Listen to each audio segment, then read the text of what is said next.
Mwezi wa 3 mwaka 2022. Natumai kwamba uko salama, umeamka vizuri na uko tayari kuweza kuangana na siku ya latest State of the Nation edition of the 1st of March 2022. Happy new month, folks. I hope you've started your month very well and I want to wish you all the very best in this new month, na kutakia yote mema kwenye hii mwezi mpya ambao unaanza. Tuna mambo pia yanaendelea kuwa segemnege kwenye siasa. Things are getting thick and faster on the political scene as well. We also seeing the Deputy President has been on his second day in his US tour as well. Taanza kuangazia hivyo. KHALENDE yuko hapa, amefika. Vijana wadogo sijui tutawafanyia kwa nini, kama sasa sijui watafika kwa punge namna gani kama wanalala hivi. We're also waiting for MWANGI Rutuku, Jubilee Youth Leader, ambaye anasema kunjiani karibu anafika kidogo. Anasema Nairobi leo traffic jam ni mezesha kidogo, lakini wapo njiani. Kama kawaida lazima tuende mbele za Mungu tuombe, alafu basi tukirudi na kuja kuwapa salamu zenu tukijua inakuwa vipi. Haya, KHALENDE, unajua wangu ulienda kwa Sunday school? Ndio. Ulienda kwa Sunday school? Yes. Asuombe kwa watu basi. Haya, tuamini na tuombe. Mungu Baba, Mungu Mwana, Mungu Roho Mtakatifu, tuaja mbele zako asubuhi ya leo. Tukurudishia shukrani kwa uwezo wa maisha na hekima na nguvu ambayo umetupa. Natakuomba kwamba uweze kutubariki katika hii show ili tuweze kuzungumzia mambo ambayo yanastahili na mambo ambayo yanaweza jenga Kenya yetu kwenda mbele. Naomba hayo machache kupitia Bwana Yesu Kristo. Amen. All right, amen. Thank you so much. Kama kawaida, go start on the journey. Please like when you like, we get to know that you're watching us. And after you like, please share. When you share, you give someone else an opportunity to watch the broadcast. This is a talk on the State of the Nation edition of the 1st of March 2022. Na kukaribisha tuweze kujumuika na sisi kwenye mazungumzo ya kina ya leo. We start off this conversation. I pray that you're going to join us and we have this conversation together. Naona kuna wangwana ambao wameweza kuamka tayari mapema. Tafadhali let me know where you're watching us from. Tuambie unatazama kutoka wapi. Please let me know where you're watching us from. Let me know where you're watching us from, that we can start this conversation together. Munga alita continue na kuwa na pala and some team tackle tuning in from Covent United Kingdom could be that part of this morning State of the Nation edition. Asante sana William Mwangi, good morning team, tuned in from kawaida. Tuned in kama kawaida. Haya, asante sana William Mwangi. Karoki wa Masi live from Kayole. Asante sana Karoki wa Masi live from Kayole and watu wa Nyere. Thank you so much. Julius Rono Kiambu watching. Asante sana watu wa Kiambu. Good to see my brother from Kiambu. Asante sana Miss Sharon. Good morning Tackle Sydney Australia. Thank you so much Miss Sharon. Sija kuona I haven't seen you this month. I don't know what you've been up to, but thanks so much for joining us this morning. Langat Geoffrey morning tuned in from Kisumu. Watu wa Kisumu asante sana. Stanley Langat, good morning Twin Tackle watching from Nakuru Kongasis. Asante sana Willie Kipkori Ruta. Asante sana ndugu yangu. Good morning good people watching from Kajiado. Thank you so much my brother Willie Kipkori Ruta. Asante sana ndugu yangu. Somebody is watching all the way from Kajiado. It's a pleasure to have you this morning. It's the State of the Nation edition of the 1st of March of 2022. Please, asante sana. Thank you for joining us. As usual, I request that when you join us, please like. When you like, we get to know that you're watching us, and that you like, please share. When you share, you give someone else an opportunity to wear a broadcast. This is the talk, and it begins now. State of the Nation edition of the 1st of March 2022. Jonah Mutache Miran, good morning GB watching from Minneapolis. Thank you so much guys from Minneapolis. The diasporas, thank you so much for tuning in. Pulpito, good morning. Titoko, good morning to you.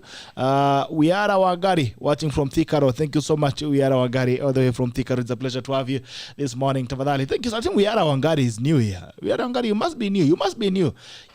Kama ni mpya hapa, pewe makofi hapo kidogo.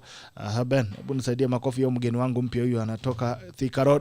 Aya, we are Wangari. Makofi kwako. Thank you so much for joining us on your first time on the Tackle. Asante sana. Thank you for joining us. And make sure that you get a seat and make it yours. Okay. I want to request you that this should thank you so much our sponsors for always partnering with us.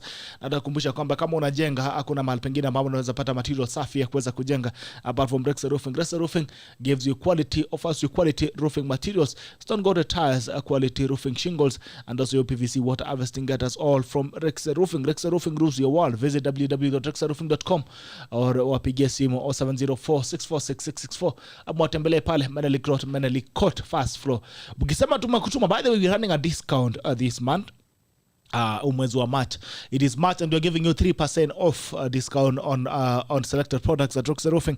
Kimbia pale unaweza kupata discount kwa waterproofing solutions. Unaweza kupata discount pia kwa UPVC water harvesting gutters. Unaweza kupata pia discount kwa roofing materials.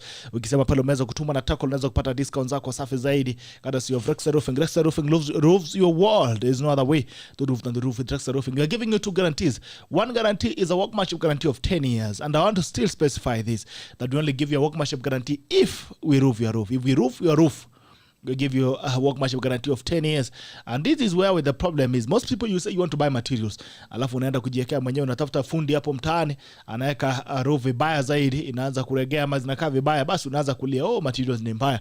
Kwa hivyo ukishanunua roofing materials, hakikisha kwamba sisi wenyewe ndio tutakuwekea roof yako, alafu tunakupa workmanship guarantee ya 10 years. And we are giving you a product guarantee of 50 good years. And I keep saying this, and I don't know where you'll be in the next 50 years, but I can guarantee you that in the next 50 years your roof will still be as clean as it was on day one. So kwa hivyo nunua materials zako kutoka Rexer Roofing, www.rexerroofing.com, ama uweze kupigia simu 7046466664 au 7046466664, ama watembelee pale Manali Road uweze kupata offer zako 3% off on selected products from Rexer Roofing. Asante sana.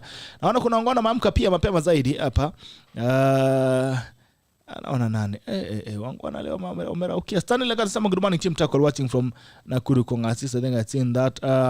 Jeremiah Silungai, morning. So good morning to you Jeremiah. Jeruta Joan, good morning GB, tuned in from Umetet. Jeruta anu watu wangu wa nyumbani makofi. Thank you so much guys from mom, thank you so much for tuning in this morning. It's a pleasure to have you Jeruta and Jeruta Joan from Umetet. Asante sana, thank you so much watu wangu wa nyumbani. Lilian Nyambura tuned in. Asante Emmanuel Sadam, good morning bro. Good morning to you my brother, good to see you. Umepotea sana bwana. Maureen Tonio, good morning Gerald and the team. Maureen from Sydney, thank you so much Maureen, good to see you all the way from Sydney, Australia.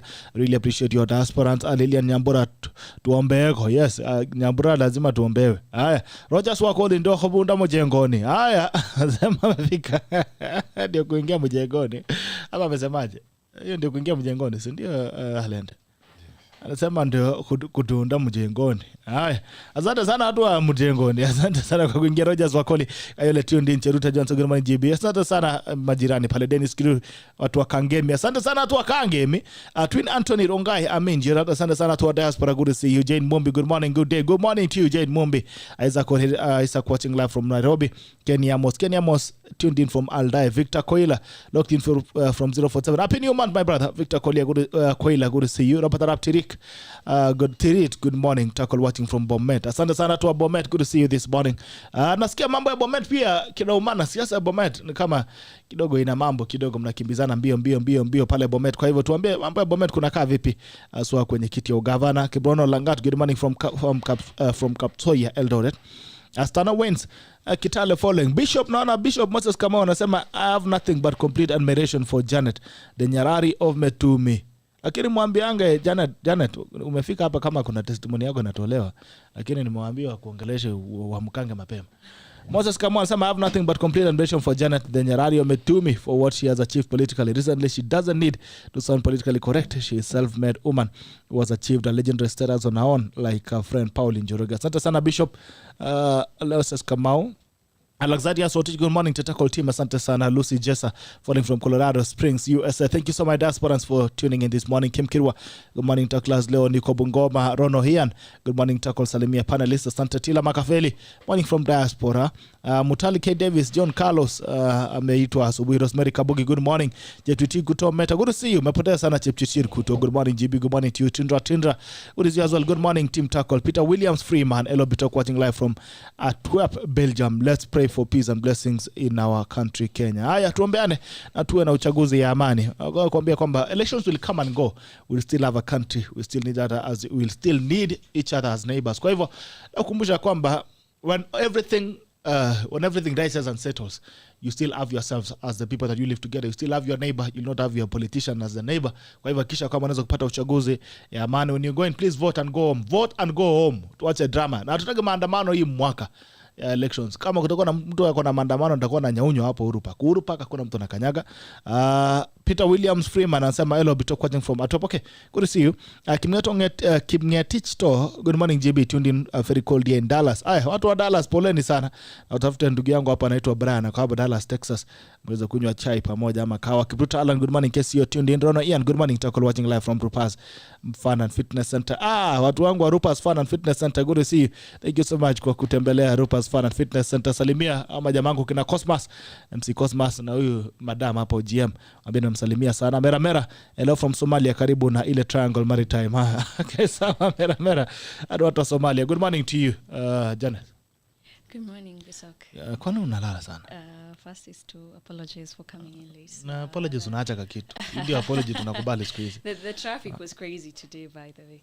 And also I remember the last time I was here, I had to wait for you guys for like 2 hours. So I was like, maybe the last time I was on this show. When? I even maybe you're mistaking this show. you. Maybe you're mistaking. Maybe you're mistaking. I arrived here before you. Maybe you're mistaking So this show today for another show. I just thought maybe it's a repeat of my thing. But anyway, I think that was on a light note. Well, I think una mistake show ingine ulienda mahali pengine. I apologize for coming in late. Lakini wanasemanga wale huwa wanachelewa, they are some of the most successful people. The people who do not keep time. They are some of the most successful people that you know. Enda kwa mtandao utafute hiyo. But it depends on where you're coming late. Good to see you and good to see you. Happy New Year. And Happy New Year. I've not seen you this year. Sijakuwa na hii mwaka. Yes. What's new? Well, politics have started to take shape. And we are all excited by the current political happenings, from our NDC to the ODM NDC, from just the whatever is happening in the political arena. At least we're starting to see things moving. You know, last year we were just saying this will happen, this will happen, this will happen. But at least now we can see things are actually moving. Yeah, and it will be quite an interesting year. But above all, I hope we will all keep peace. This country is more important than all these political shenanigans that usually happen. I hope we will have a country by the time you're done with the elections. Because we need this country. It is for us all, and we all deserve a peaceful country, for businesses to thrive, for even for us ourselves, for us to live peacefully with each other. I usually say that difference in politics is not enmity. At the end of the day, we are brothers and sisters, and we will need to coexist even after August 20 this year. We used to say 2022. Even after August, we will need to coexist. 2022 is here. Yeah, 2022 is here. We will need to coexist with each other as brothers and sisters. So we, as much as we are doing all the political work that we will do, we need to preach peace, peace, peace, peace. It is what we need for a stable. And I think this is a message that you guys need to push them more. I think there's a conversation that really needs to be to sound more protected than the competition that we are seeing, that we still have a country. We will have an election. The elections will pass in 2 or 3 days at most. If there is a runoff, we'll go back again. We'll do it. I mean, this activity will not be more than a month, and we'll still have a country. We still need a country that, for posterity for several years to come. This is a message that all of you need to push it further. KHALENDE, I want to hear you preaching that message in Matthayos more. Do you think we'll have a country? Should we have a peaceful elections? And maybe is it time then that we even have an accord, a national accord with all presidential candidates, that they sign against and they agree that the elections shall be peaceful? We don't need our presidential candidates to sign that peace accord deal. What we need is that we need to educate most our voters and mostly our politicians that elections is not a matter of life and death. And it's one thing that politicians need to know is that power or leadership come from God. And it's God who anoints us, or God who anoints you, so that the people can elect you. And the moment people elect you, you are their representative. If you don't get elected, you need to come down and realize why you are not elected, or why you are not given that position. So it should not be a matter of life and death that if I'm not elected, my victory was stolen.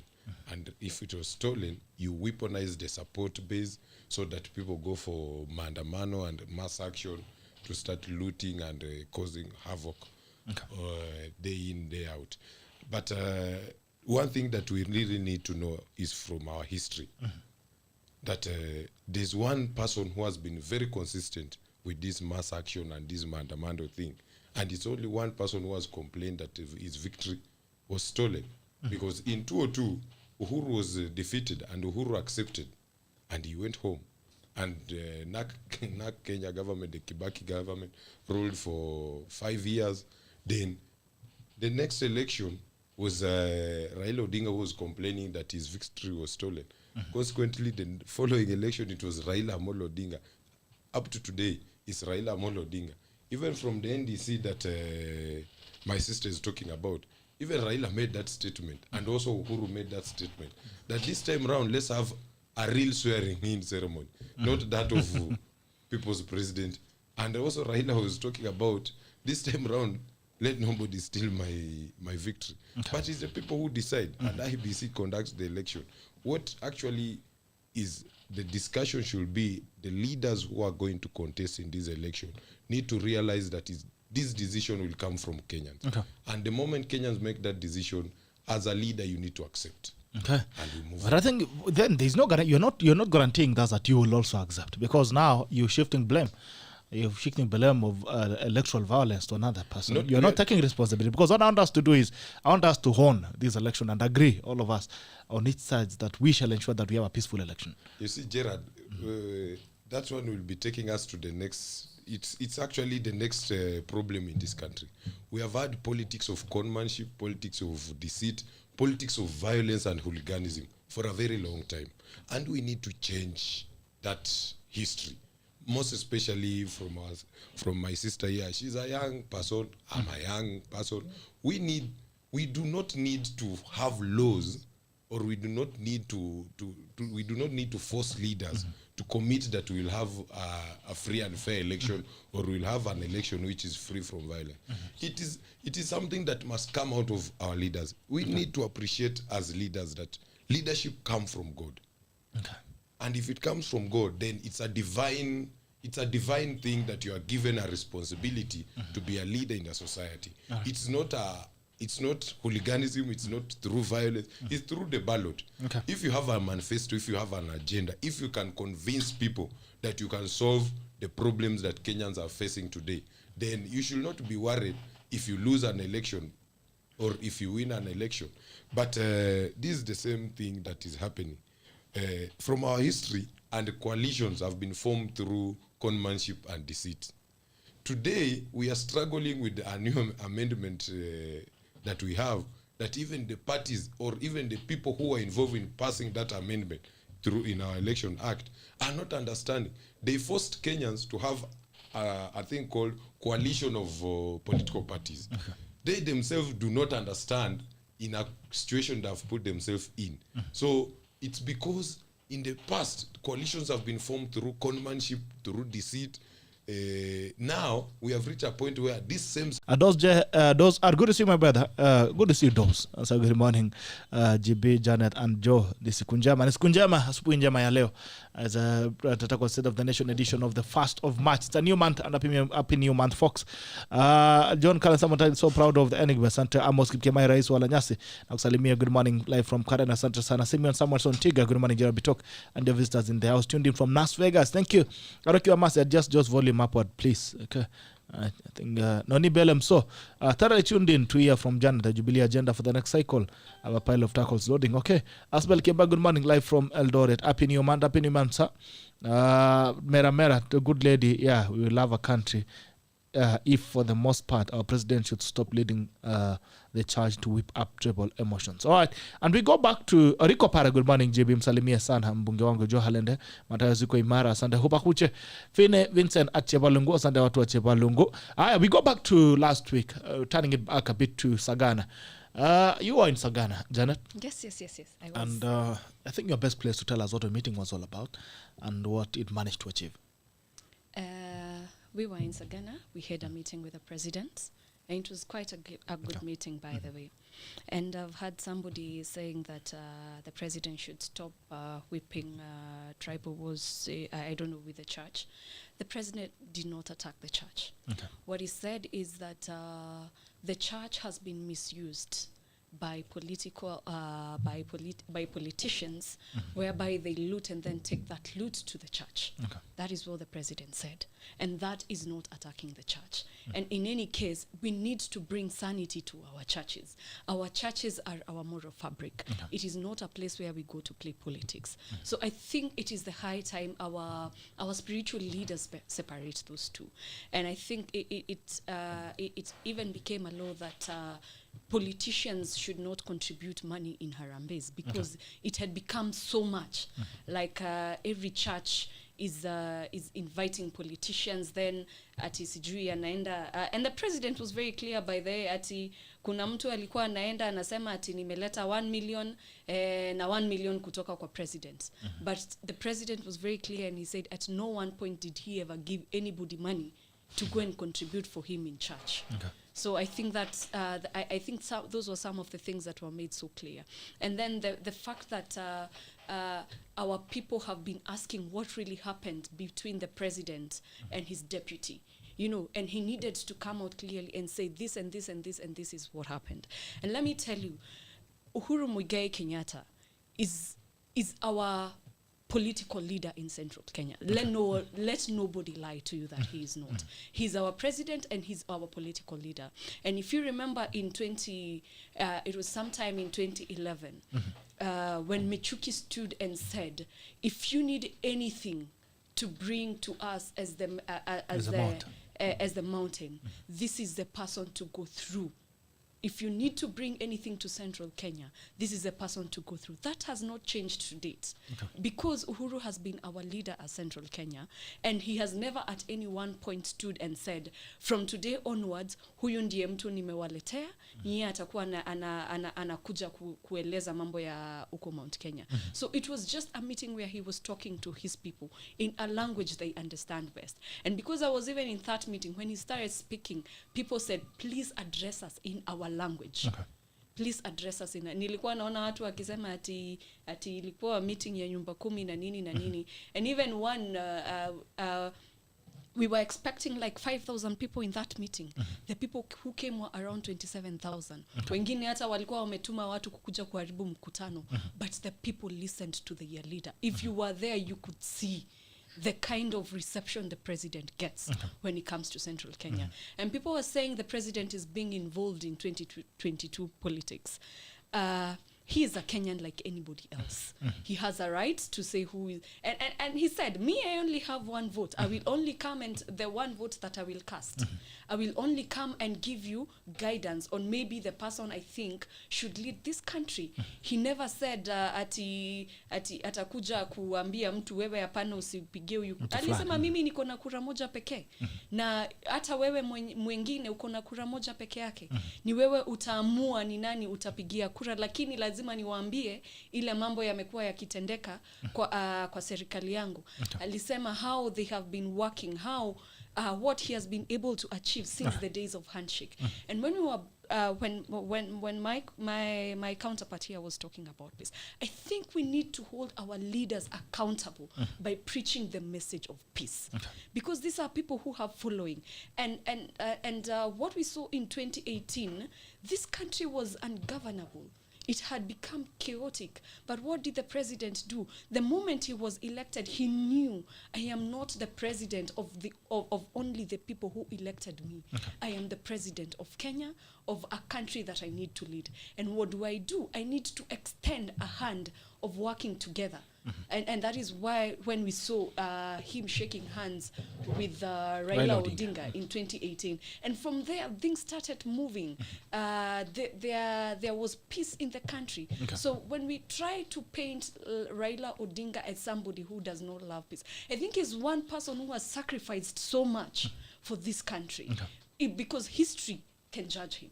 There's so much he has sacrificed for the democracy of this country, and I do not think he's the person who would be happy to see this country on its knees. Sometimes we have to be honest with the track record of somebody. Yes, we saw them go swear in somebody nini. Hiyo ilikuanga siasa, lakini wakati siasa ilisha, he had, as a statesman, because he's a statesman, he had to make sure that peace prevails in this country. And the president said in Sagana, alisema, kuna wengine walikuwa wanasema apana, usiende kushikana na nani? Na Raila, wacha afanye kile inataka. But the president knew this country is more important than any individual. And let me tell you, Bitok, you know, people keep talking about the mountain, nini. But if you've been following the politics for the past like 6 months, when the president and people never thought, walikuwa wanashinda wakimwambia ati kuja utuletee huyo baba, tunataka useme ati tunataka useme kwa podium that you're going to support baba because baba is unsellable in Mount Kenya. A lot of things that do not hold any water. Okay. And he said, if you listened to him talk last week on Saturday in our NDC and in the ODM NDC which he attended, he said, damu yangu mimi ni Azimio, kuongea kwangu kutakuwa Azimio na kila. He publicly said that he's going to support Raila Odinga's candidature.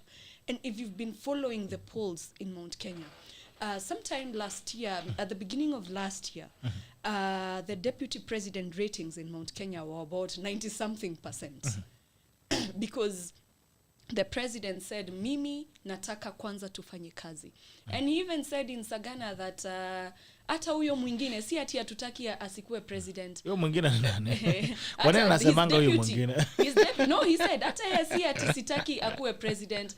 Wakati ukifika ambapo ataacha kukimbia sana na asikize, kuna wakati wa kufanya kazi na kuna wakati wa kufika siasa. Hata yeye hiyo wakati ikifika nitamuunga mkono. Wakati ambapo nitajua atafanya kazi na kazi ambayo itawanufaisha nyinyi kama watu wa Mount Kenya. Lakini kwa sasa wacha tungoje kidogo, wacha kwanza tufanye kazi na baba. Hiyo nayo alisema.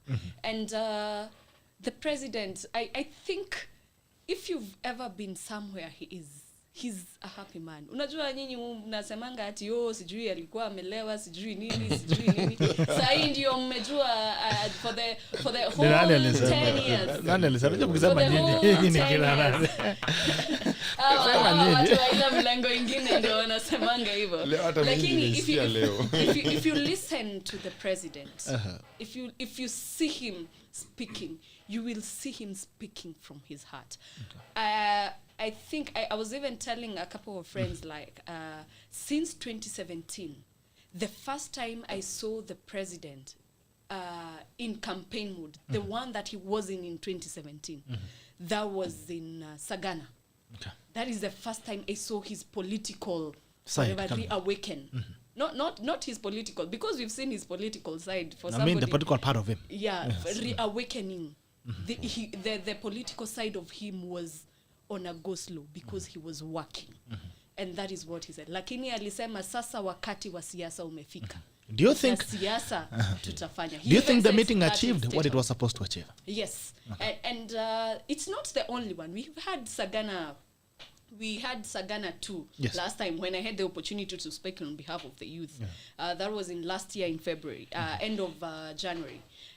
We had Sagana 2. And it has been an ongoing conversation. And the president, when we were in Sagana 2, the president never talked anything about politics. He just said, when the time comes for us to speak as the mountain, I will come and tell you why this and why not this.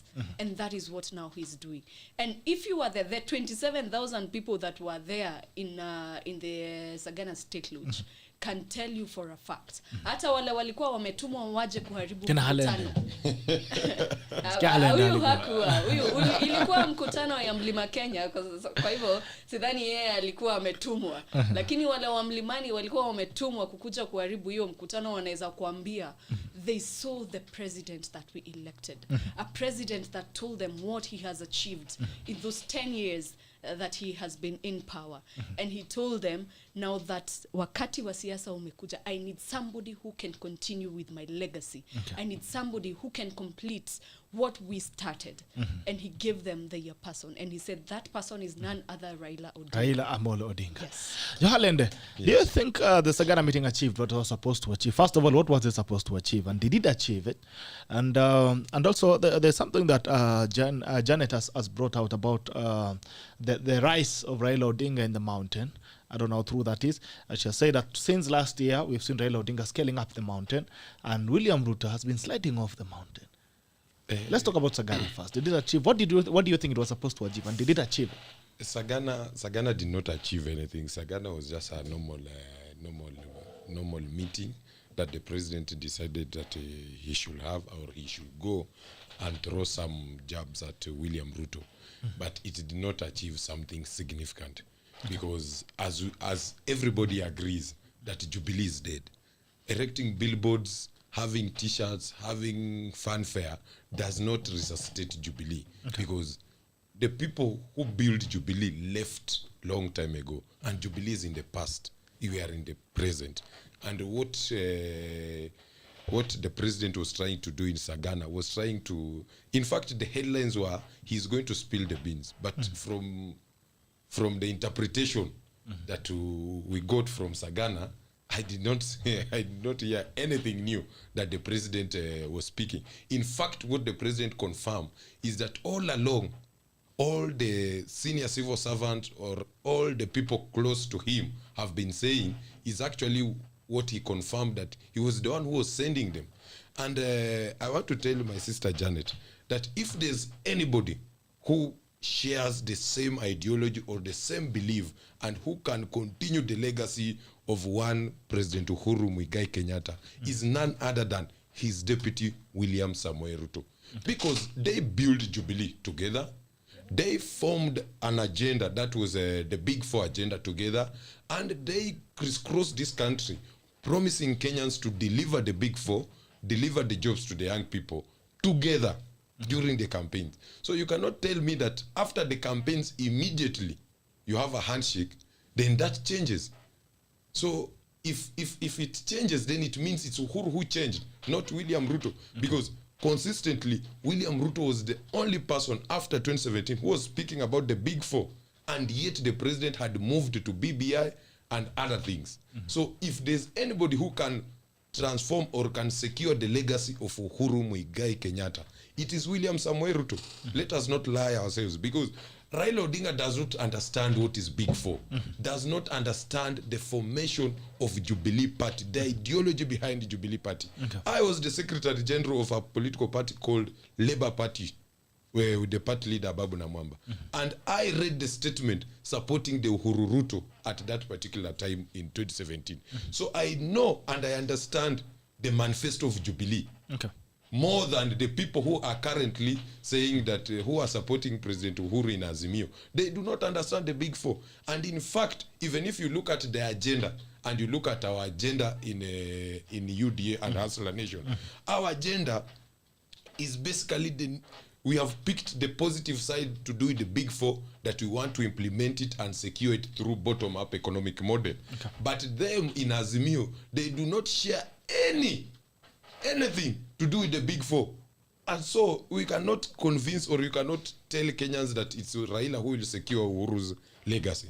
Then the next thing about his statement about talking about somebody. But the question of legacy, as you proceed, Joe, you guys have been very consistent in UDA or National Nation that the second year from 2017 has not delivered on the Jubilee agenda.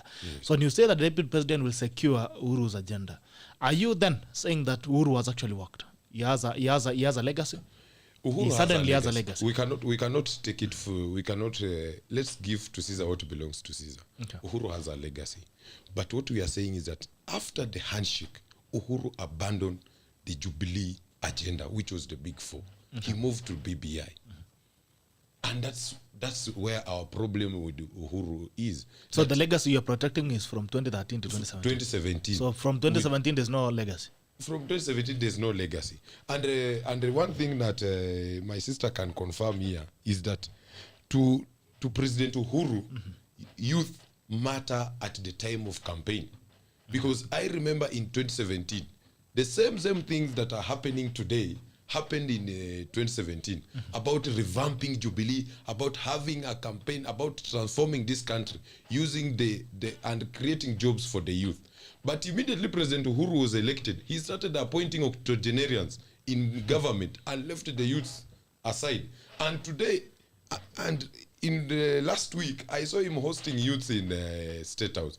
I think I should ask this, my sister Janet, if they managed to ask President Uhuru what happened in 2017, instead of appointing young, energetic and visionary leaders into positions, into cabinet and into other government appointee, he went into a spree appointing octogenarians, and he went ahead, even say that the youth, if he elects youth, they start running around and he leave the jobs that he's elected. Now, but why is it that when he's going on a campaign mood, that the way my sister has said that the president currently is on a campaign mood, he's depending on youth, calling youth at State House, going to Sagana, mobilizing youth. But when it's time for appointment, these youth do not deserve. Okay. The second point is this. Uhuru is talking about that ati hata ule mwingine wakati ataacha mbio tutamchagua. That statement confirm our fears that as a country, the government or President Uhuru has taken up the project of ensuring Raila, because he's an old person and Raila is going to secure his family properties, and Raila is just going to be a puppet, because he has realized William Ruto is a man of his own. He's an independent thinker. He's a person who has a vision for this country. That's why he's not going for William Ruto. He's going for an old person whom he can manipulate even when he's outside the government. And he confirmed himself. So there are so many things, glaring things that Uhuru confirmed during the Sagana event, that a normal citizen or a normal person will not elect a project, President Uhuru project. And the next thing is this. If Sagana achieved something the way my sister Janet is talking about, why is it that the mountain up to today is still rumbling? There are still tectonic movement. And the simple matter is this. After electing President Uhuru and he abandoned the big four for the BBI, the people within the mountain realized that the only person who can secure their future, who can revamp our economy, who can work 24/7 to ensure that people can put food on the table and has a plan, is William Ruto. Okay. So at the end of the day, to me, Sagana was just about headlines. It was about the red colors, t-shirts, jackets, and what have you, but did not achieve something significant to do with the ground. And I can confidently also say, what they managed also with the Sagana was just they managed to how can I put this point? They managed to take the internet by storm. You see, I've come to realize that whatever you see on Facebook and WhatsApp is not necessarily what is on the ground. Okay. And that's the same thing that even up to today, President Uhuru has not managed to take his project to the mountain, to the ground, to move from village to village or from shopping center to shopping center with his project, because that project is not sellable within the mountain region. Okay. All right, I am Ndambusi. Good morning, Gerard. Good morning to you. I am good to see Stephen Jagger. Madam, that changed a long time ago. Let's speak about what we elected to do. The rest is propaganda. Okay, Stephen Jagger, that democracy is under its foot. It's all about how to succeed, but our education, hospital, economy, trial, EDC, you finish and go. Okay. In case this, Madam should know that we as class don't listen to Uhuru anymore. He isn't our Mount Kenya kingpin. Gabriel Mwangi. Okay, good to see you. Mutale Gay Davis, they are now seeing Raila Odinga as a statesman. Where were they in 2013 and 2017? Can you ask Janet what has changed? Political deceit and hypocrisy. As Mutale K. Davis. Obed K. Musumbi, the greatest fallacy of the handshake is ascribing the fruit of peace to it. We never interrogate that. The one needing peace to rule grossly failed to be a peacemaker between himself and his deputy, that it was purely a self-survival mode and an opportunity to plan his own succession. 2, that there was one who sought to deliberately destabilize the nation and committed treason by swearing himself. He has never been a peacemaker or a peacemaker. His relevance is like the Somali Republic. The more the chaos, the more relevance and gain for him. It's a shame to be this ignorant as a nation. Okay, politics is the only work for a politician. You cannot separate the two. Mera, that's actually true. Uhuru appointed octogenarians into various offices is deplorable. The BBI and Okoa Kenya is one and only Raila agenda. This killed Jubilee Ruto government. Good morning, Jibito. Good morning to you. YouTube, a lot of comments on YouTube. Let me try and catch what I can. Alex Mbugwa, how do you as a president know that your deputy is using stolen money to further his political ambitions and yet you do absolutely nothing? What a ludicrous proposition. Okay, those are GB. Ask Janet if the reason to vote on Raila is because he sacrificed a lot for this country or for what he can offer post-August 2022. Ama sababu kuni gani?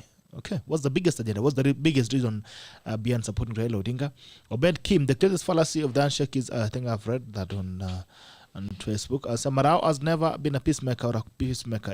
His relevance is like that of Somalia. I think I've read that on Facebook. Uhuru Kenyatta managed to pass his message successfully as number 1, the leader from Mount Kenya, 2, Jubilee leader, 3, the head of the current administration. Okay?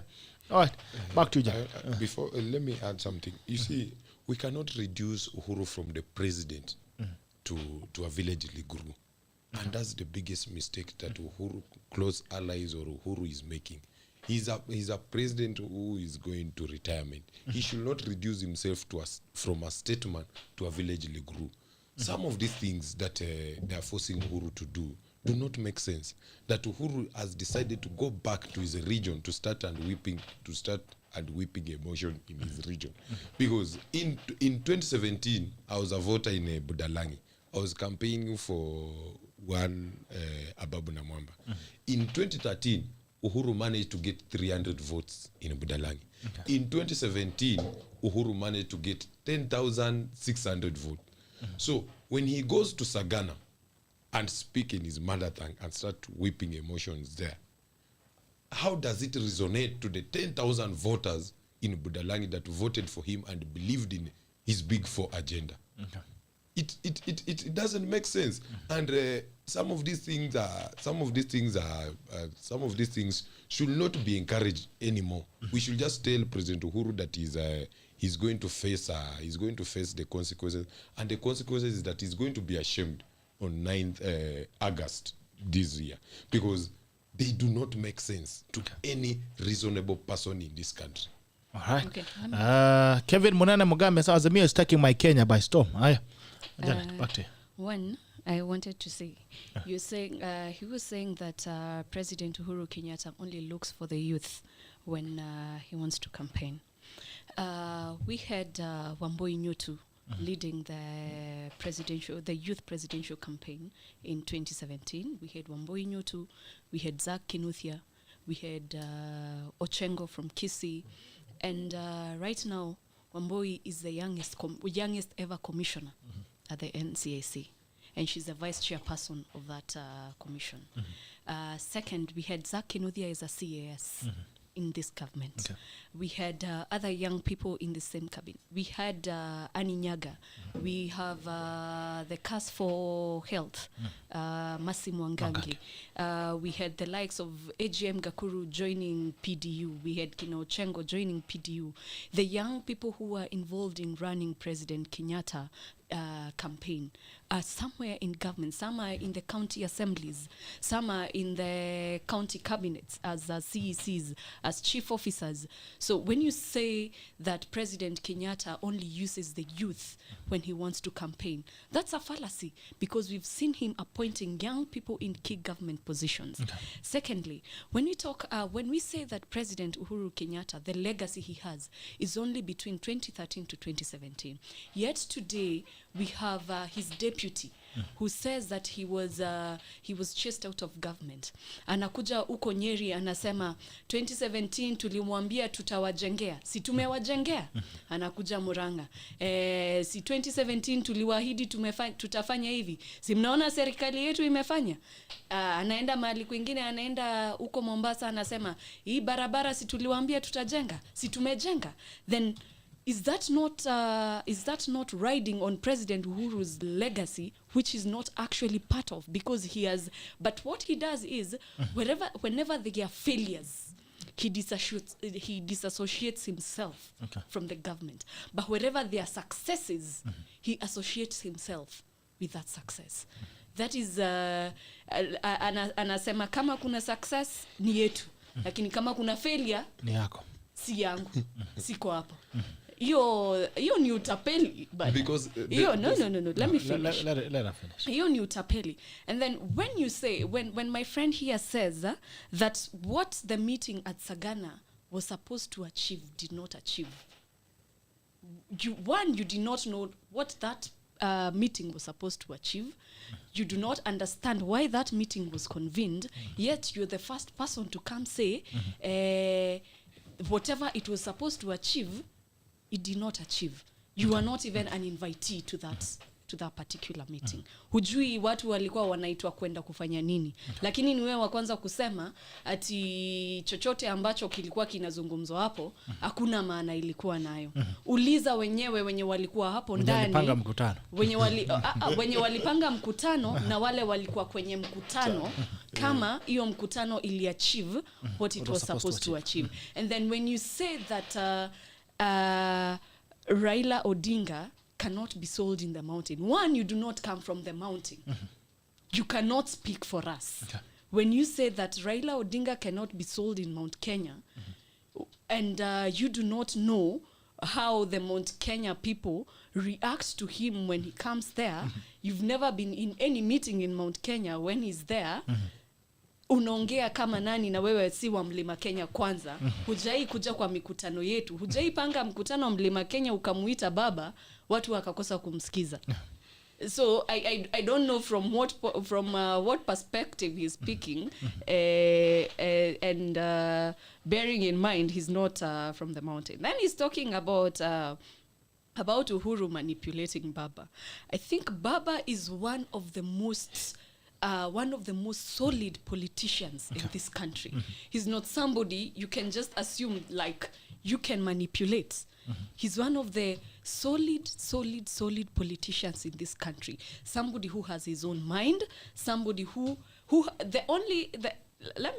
if today Uhuru Kenyatta wakes up and says that he's going to support Ruto, these people will go crazy. This country will go bazaya and saying situliwaambia hawa watu ni marafiki. And by the president said sitawadanganya, William Ruto ni rafiki yangu mimi. Sitawadanganya, si rafiki yangu, ni rafiki yangu. So if today he would wake up and say that he supports William Ruto, we cannot have the end of day, because they will sing into our ears that we told you these people were tuliwaambia hawa tu ni marafiki. So why is it a problem only when the president, who has a right as a citizen to support anybody he wants? Where is it a problem when he says, now I am going to support Raila Odinga? Okay. And let me tell you, you see, when you tell us that the president should not come and tell us who we should support. Like I said, the president is our leader in Mount Kenya. Kila region iko na leader wake. Na leader wetu sisi kama Mlima Kenya is none other than Uhuru Muigai Kenyatta. Okay. So he has the right to tell us what he thinks or the direction he thinks we should follow. Because one, he's the one person who brought Ruto to Mount Kenya region. Okay. He's the one who brought him to us. And if you remember at that time, some people like Governor Kiraitu had refused so much so that alikuwa amesema sisi hatuwezi fanya kazi na William Ruto. And Uhuru had to sit them down and tell them the reasons why we need to do this. It's for the posterity of this country. And it's the same thing that is coming to tell us right now. Okay. For our region to prosper, please listen to me and work with none other than Raila Amolo Odinga.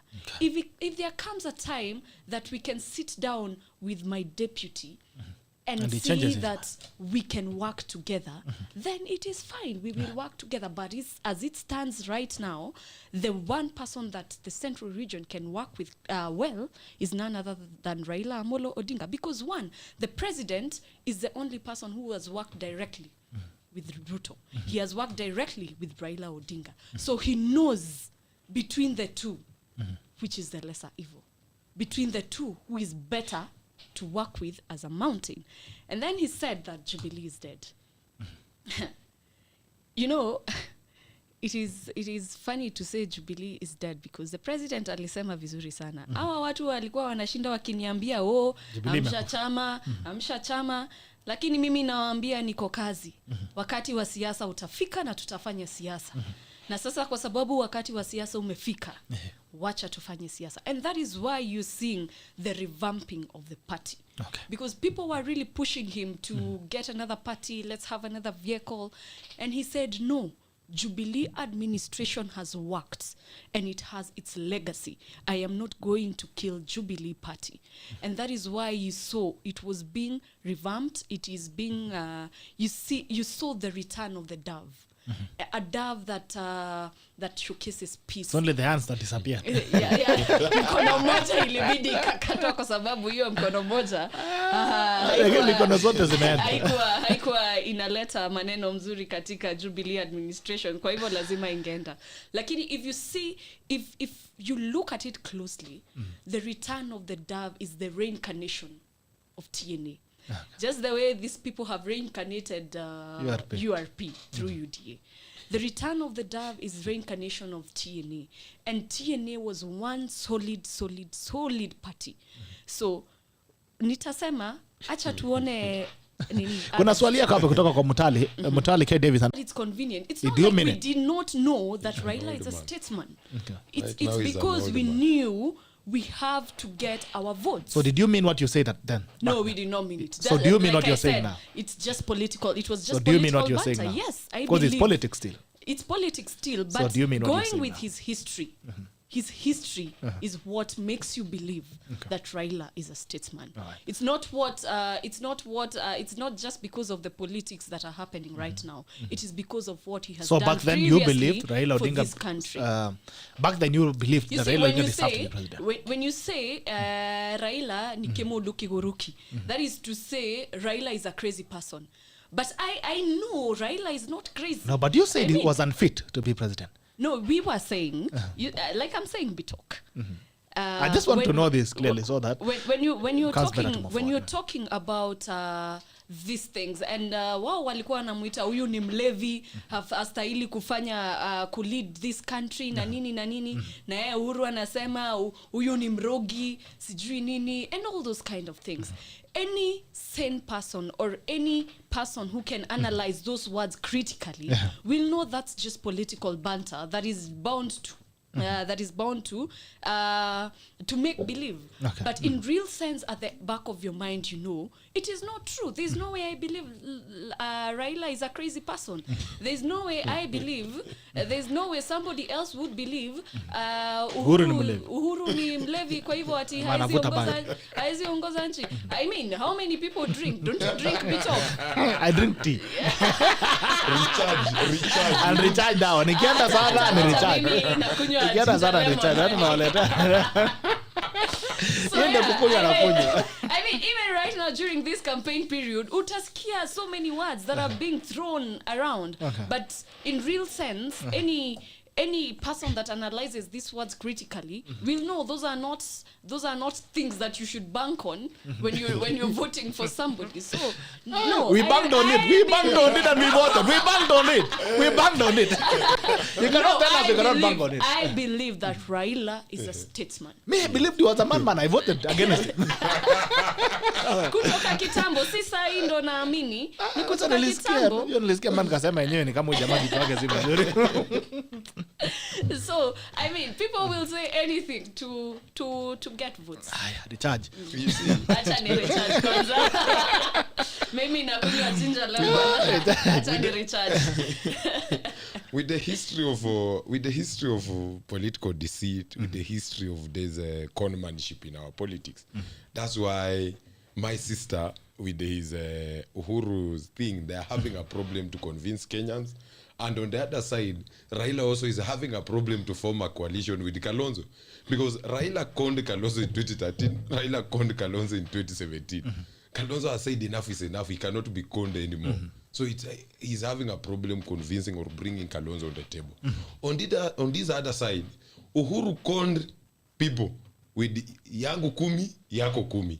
Now he's having a problem to convince people how he's going to convince the mountain. Because my sister has confessed that it is Uhuru who convinced Mount Kenya that he can work with the Ruto. Now, they have worked so well, they have delivered the Jubilee administration agenda. Now he's coming back telling the mountain that, oh, I said this man is a mad person, so he's now the smartest person around whom we can bank on to secure my legacy. This young man is running very fast, so we cannot give him the mandate. And yet the young person that you are saying you cannot give him the mandate. You campaign with him, you formed the government with him, you delivered most of the things with him. Now, how can you again come back and try to convince people that he is not the right person to secure a legacy? So this politics of conmanship is going to end this August. And the people who have perfected the art of coding others and using lies, their time has ended. Hata mwizi yako na siku zake siku yake ni siku ya 40. So zimefika mwisho. So Raila is having a problem to form a coalition because he has called the Mudavadis, the Wetangulas and the Kalonzo for the longest time in this politics.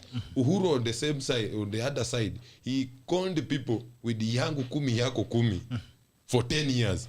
Now he has jumped that agreement. He wants to bring another conman on board. So they're having that problem to convince Kenyans how they will form a government or a coalition moving forward. Then my sisters highlighted about, and I knew she was going to highlight the few young people who have been appointed in the government. It's a drop in the ocean. The people he has mentioned, and the list does not pass. The list, those young people who have been appointed in this government, that list cannot accumulate to 10 people, even to 20 people, to 10 or 15 young people. It's a drop actually in the ocean. So what we are saying as young people is that it is not a privilege that we are being given these things. It is that we work during the campaigns. We are the people who are energized and have the vision that can take this country forward. What we want is that we want a system that can work for us. We want an economy that can work for us. It is not just those government positions. It is that wherever we are hustling, can our hustle earn a living? Can our hustle put food on the table? Can our hustle put shelter on our heads? That's what the young people in this country want. It's not just those government positions. It's that we want a system that works for us. And the system was going to work for us perfectly if those of us who believed in the Jubilee agenda, the Big Four agenda, could have continued with that agenda. Unless, you see, some of these things that we are talking about, and my sister was talking about that William Ruto wants to associate with the Jubilee's positive thing and wants to dissociate himself from the negative. Yes, William Ruto must take all the credit that the Jubilee government have achieved. And William Ruto must, and I must repeat it, must dissociate himself from the Jubilee's undoings. Because the Jubilee's undoing are after the invitation of the handshake brother. And that's when we saw the Kemsa saga, we saw this other, the Pandora paper. It was after the handshake. So William Ruto must dissociate himself from the Jubilee undoings and must take credit of all the positive things that Jubilee has achieved, because he has been part and parcel of the Jubilee Foundation. He was not invited in Jubilee, or he was not appointed in Jubilee. He was there when Jubilee was being formed, and he took part in the formation of Jubilee. So he has been in government from 2013 up to now. But the same government went outside the agreed agenda of the Big Four agenda after the handshake. So we must dissociate ourselves from the handshake from the failures. Yes, from the failures. And we know the failures. Let's talk about Kalonzo Musyoka. Kalonzo Musyoka seems to be stuck between a rock and a very hard place. He was in Jubilee NDC, in KICC. But then again, in Kasarani, he disappeared. He never showed up. And again, yesterday, he seems to be making another move. Moses Kuria, we saw Moses Kuria with the team yesterday. And he has said that we are going to sign a coalition agreement on condition that Oka is not joining Azimio, or is not supporting Azimio, as from Moses Kuria. And Kalonzo Musyoka, I think, has spoken. He said he's going to speak today. He's going to make a personal statement today at 10 a.m. He has done a media invite. I don't know what to expect from that. Again, on Taifa Leo, nasema Moi afanya nini? Kalonzo is the most happiest politician on earth today. So I don't know what Kalonzo is up to. We also saw an interview where Senator of Kitui is actually coming in on next Tuesday. Maybe we'll have to get some of it, pick his mind. And he has spoken very clearly that if Kalonzo goes to Azimio, they are not going with him. Wiper as a party decided that. And Kalonzo as well When Gideon Moi spoke at KICC, he said that they've been fighting within Oka and they've been dealing with a lot of fire extinguishers with Kalonzo, and they were happy that finally Kalonzo was going to support Azimio. Now, I've seen again Gideon Moi is in the other lineup that includes Moses Kuria. It's part of it. So I don't know, is Gideon Moi in Azimio? Is Kalonzo in Azimio? Or where are they? Martha Karua has also come out very strongly and said that she's not going to support Azimio. Where do we, the balance and the imbalance in the whole game? What's the end game? Where is Kalonzo ending up in? Before I go to that question, Bitok, my brother here has said that, one, when he was starting his statement, he said that the Jubilee agenda has been delivered. But he is the one who had said that Jubilee has not delivered anything. The only thing that the only time that they worked was between 2013 and 2017. There was no Jubilee between that time. Jubilee administration came in 2017. Okay. And then he said that they need to take the glory of the Jubilee party, but they need to dissociate themselves from the failures. Yet this is the same administration they are saying they have not been part of. So if you're going to take the glory, admit you're going to take the failures as well. Okay. Because that's just hypocrisy. If you'll take the glory and you're not taking the faults, that's hypocrisy of the highest order, and it's deceiving Kenyans to start with. And then when you say that it's only from 2017 to now that we've had the KEMSA scandal. If we start to list the number of scandals that were there between 2013 and 2017, there are so many. We had the Aurora and Kimwarel, NYS1 and Aurora and NYS2. Kimwarel is 2019. 2019, but that was the previous administration. That budget was in the previous administration. It's only when the audit was done that it came into light in 2019. But that was in the previous administration. We had the Western saga. There are so many corruption scandals that were there between 2013 and 2017. But he will not mention that. He will only mention one scandal that has been there during this between 2017 and 2022, which is the KEMSA scandal. So let's be honest. Let's have an honest conversation. Let's have an honest conversation with Kenyans. When you come out and clearly say, I will take the glory, but I will not take the fall, what exactly are you telling Kenyans? Why is it that you want to take someone else's glory, but you will not take their fall? Okay. Let us be honest. Now, let's go back to the question that you asked about Kalonzo Musyoka and Gideon Moi and Martha Karua. When we were at the Jubilee NDC, actually Kalonzo is the one who passed Martha Karua's greetings, and he said that she wouldn't be able to make it. She was held up in Kirinyaga. Okay. But one thing we can see with Martha Karua, she's one of the most solid politicians any aspiring young politician can look up to. Okay. There is her and Charity Ngilu. And Martha Karua has had some solid stands. If you look at from 2013 to now, where she has been out of government, and if you look at it now, she's also not very clear whether she wants to go back to Kirinyaga or whether to go into national politics. Okay. There's a lot of uncertainties when it comes to her. When it comes to Kalonzo Musyoka, I think it was very clear during our NDC where they said we are going to form Azimio One Kenya Alliance, where we are going to sit down and come up with a presidential candidate. And I don't think that has been communicated yet. So I think it's just a matter of wait and see. Although from the current happenings, and now Moses Kuria are also joining in the mix. Moses Kuria is a very and he has been what I find so surprising. He's a very slippery and what I find so surprising and very interesting is that Moses Kuria is very specific about not joining Azimio, not any other camp. Not joining. And they are saying they are going to deposit the agreement in the registrar of parties that you are going to make this coalition as long as we are not going to join. Why Azimio? Why not Azimio? and he said he's also going to run for the gubernatorial seat in Kiambu County through CCK. One thing, I think when Moses Kuria speaks, listen to what he's not speaking. Okay. Because he will be speaking this, but what he means is the exact opposite of what he says. Leo atakuja waambie hivi, alafu mkubaliane. The next minute, you will see him doing a press conference saying the exact opposite of what... I don't think Moses Kuria is... I don't want to say to be taken seriously because he's quite a serious politician and he has quite a following. But I don't think he would have a say on where Oka goes. Well, he can choose not to join and Oka goes where it wants to go.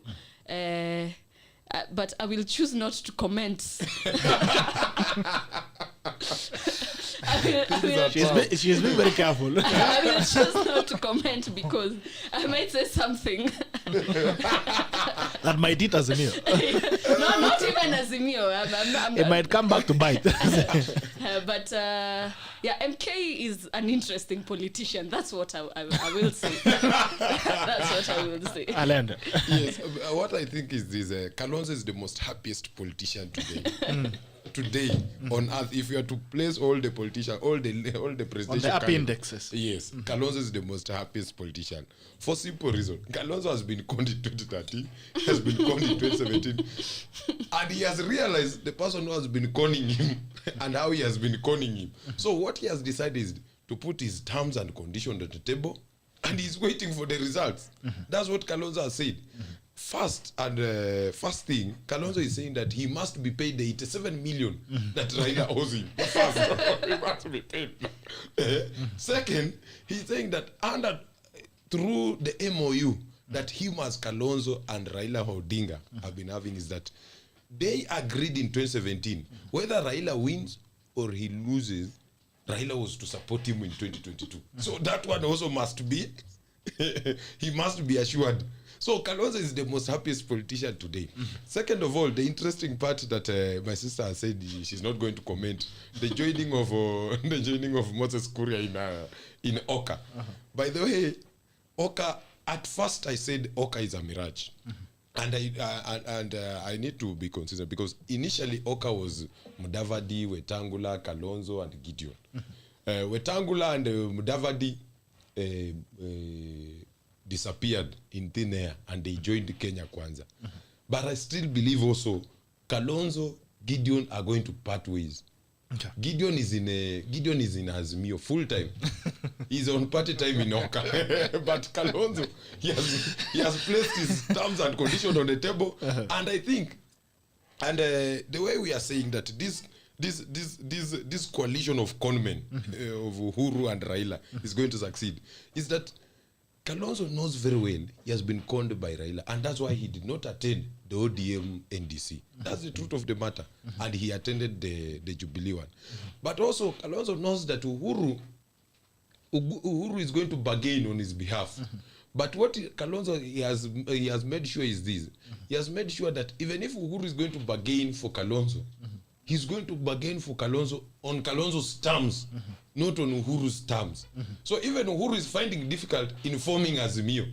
So that is that with Kalonzo. And the next thing with Kalonzo is very sure of his lower eastern votes. And that's why Azimio is having sleepless nights with Kalonzo. Because they know for sure that Kalonzo has the numbers, and if they mess up with Kalonzo, Kalonzo will deliver those numbers somewhere else. So what is making the matter very interesting again in this all arithmetic is the joining of Moses Kuria. And the way my sister has said, Moses Kuria has joined Oka. Within a day, he has also delivered his terms and conditions. That so long as I'm in within Oka, 24 hours. So long as I'm in Oka, we are not joining Azimio. So with what my sister has described in Moses Kuria, maybe Moses Kuria is thinking of a third horse. So that is open, and maybe Moses Kuria is also thinking of joining Kenya Kwanza. And maybe if he wants to join Kenya Kwanza, he wants to join Kenya Kwanza with a big force. So he maybe telling Kenya Kwanza team that I'm coming there, but I will come with Kalonzo and Gideon and Martha Karua.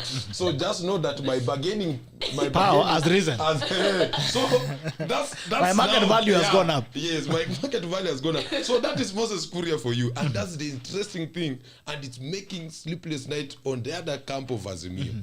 There's a time Moses Kuria had called himself on Twitter. There will be a runoff. It will be a runoff. There's a time that's what he has called himself on Twitter. And I find Moses Kuria very interesting as a friend. He's a very close friend. But I find him so interesting. I've interviewed him actually twice. And in all the 3 times, he has said a different language. As a close friend, I hope to have him again next week. I'd want to know what he has to say this time round. But I don't know. But he seems to have... first of all, when he was here last year, he said that... Raila Odinga and William Ruto are going to work together. That has not come to fruition. At the second time he spoke, I think the third time, he was very specific about Uhuru Kenyatta running with Raila Odinga and failing. This time he seems to be very keen on creating a runoff. He seems very keen on doing a runoff, and I'd want to get to pick his mind as well this second time. This third time, but I think he has a scheme that... give it to him. He's a smart politician. Yes. No, he is. He's a very sharp boy. So give it to him. He must be having something up his sleeves. He must have looked at the numbers, because truth be told, Raila Odinga without the former NASA, it's almost impossible for him to run an election and win. And maybe those are the mathematics he's looking at, because if Kalonzo goes in, then Raila Odinga is only minus Mudavadi. And Raila Odinga for the longest time, somehow was some votes in Western Kenya. So they could consult themselves and say with the DAP party and all that, they could still get some numbers from Western Kenya. And if they get Kalonzo with his team, Kibwana, Kilangilu, Kina Alfred Mutua, then they could somehow control the eastern region. But without Kalonzo, it poses a big problem, a big challenge. Looking at Central as well, Central is not coming as a block. It is. He might be getting the numbers that Janet is talking about, 20%, 30%. And the argument always has been Raila Odinga needs 20% from Central Kenya. But if the former NASA remains as it was, the numbers remain as it was. So maybe Moses Kuria is looking at these numbers and he wants to destabilize them, because also Kenya Kwanza, it doesn't end with getting Mudavadi. They still have to find a way to get an extra number. So maybe he's trying to see 50 plus 1 might not be a reality, and he might be doing a runoff, or he's looking at post-election coalitions, because that's when you can negotiate better, because it's a do or die. It's a do or die for any candidate.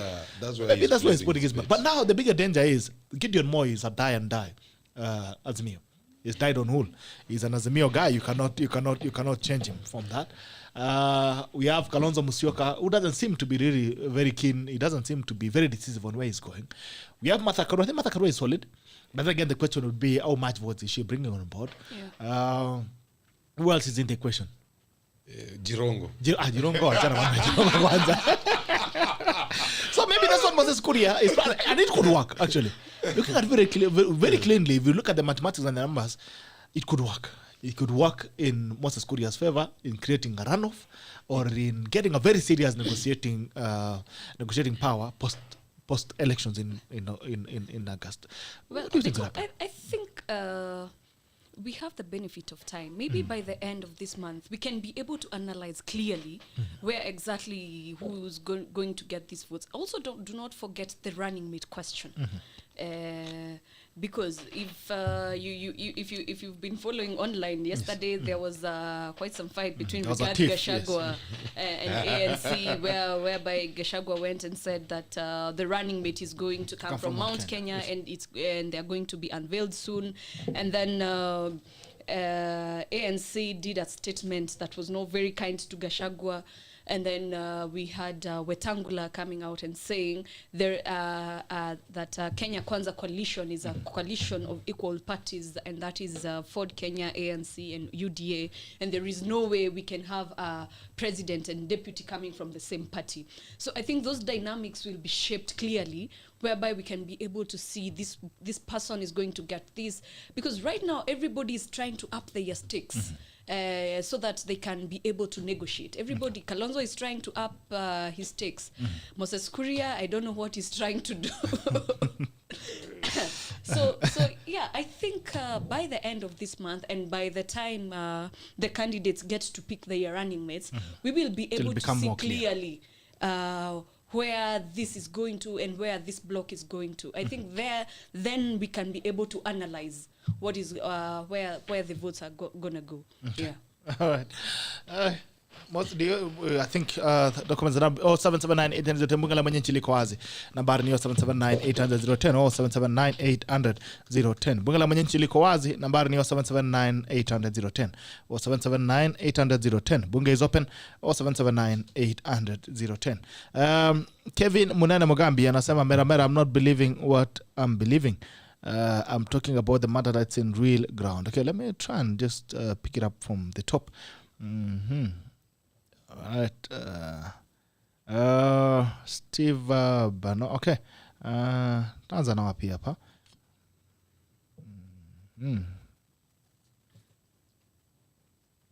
Okay. All right. Okay. Acha tusikie kwanza ngono wanasemaje. Bunga la mwenyeji jambo. Bunga, good morning. This is Martin. Yes, Martin. Yeah, nice composition. Asante. Martin wa Kikuyu. Yeah. Hey, bwana karibu tena Kenya. How are you doing? Salama sana, vipi? So I have some few comments Okay. on the topic today. All right. One of them is Sagana 3. I don't think it really achieved the much hype that it was. The too much hype that had been. Hello. Because after the Sagana meeting, I don't think if you walk around the country and listen to the comments from people, I think it was very inconsequential. Because I don't think what you just saw is the president being angry, showing a person who is not leadership worthy, and a president who is whining about it, that he has kicked out of. I don't think that really shows the quality of a leader in a person at the level of the president. Okay. And then when you look in terms of the reception of the that same old song that has been sung by people who claim that Ruto is a thief, Ruto is a thief, Ruto is a thief. And I think it was very unfortunate to hear that from the president. Okay. Because I think the last time he was in Sagana, he said that, I think it was in Mululu, he said that usione simba amenyeshewa ukatani mipaka. But his whining really showed that he's a very afraid cat. Okay. So, I don't think we had the Jubilee and ODM NDC. It really didn't cause too much commotion in the country in terms of they called it a tsunami. No, when you refer to your event to someone else's event, it's like trying to outdo them, you know. But in the end, they never outdid them, you see. Because after that NDC, nobody is talking about Jubilee. Okay. What we're just seeing is a show of might with very few people talking about the party, you know. In terms of Moses Kuria, I believe that Moses Kuria is a creation of the media. We had his so-called return from Dubai, which really didn't achieve much. We just saw somebody who was trying that this one was not a political event, but what we saw in that event that day was just pure politics, you know. Moses Kuria wanted to use Ruto to try a narrative that, you know what, I can be able to pull a crowd. Okay. And when Ruto pulled out of the thing, no crowd. You see? So he was left flat-footed. Okay. And personally for me, I don't think there's too much happening in Kenya that Moses Kuria becomes irrelevant. Okay. Because you see, when Jubilee comes into play, chama cha pesa, or I don't know chama cha what, becomes irrelevant, becomes a non-issue. In Kiambu alone, there are more than 3 parties. Okay. And Moses Kuria is not even the favorite among those parties. So I believe he comes in as an individual in any kind of coalition. He doesn't come with that much of number because even his own Koimburi, the MP for Juja, who was elected on his party, left him, deserted him. That's how you know that if somebody has a leadership quality in them or not. Okay. And I don't believe Moses Kuria has anything much to deliver to him. I think that's why I can leave it. Okay. All right. Thank you so much, Martin Goni Gikuyu. Asante for that. Willie Kipkori Ruto and Saba, please remind our Mrembo that most of the failures happened during the second term of our government, and DP was an outsider this time. But Sagana was supposed to galvanize support for the project, but turned out to be a meeting to insult the DP. Oh no, Uhuru should not support a DP. That would be a poisoned pill. Okay. And the platform to abuse is Deputy William Mwangi. Janet is just in one beneficiary of the political divorce, and she has no point. Okay, that's your opinion.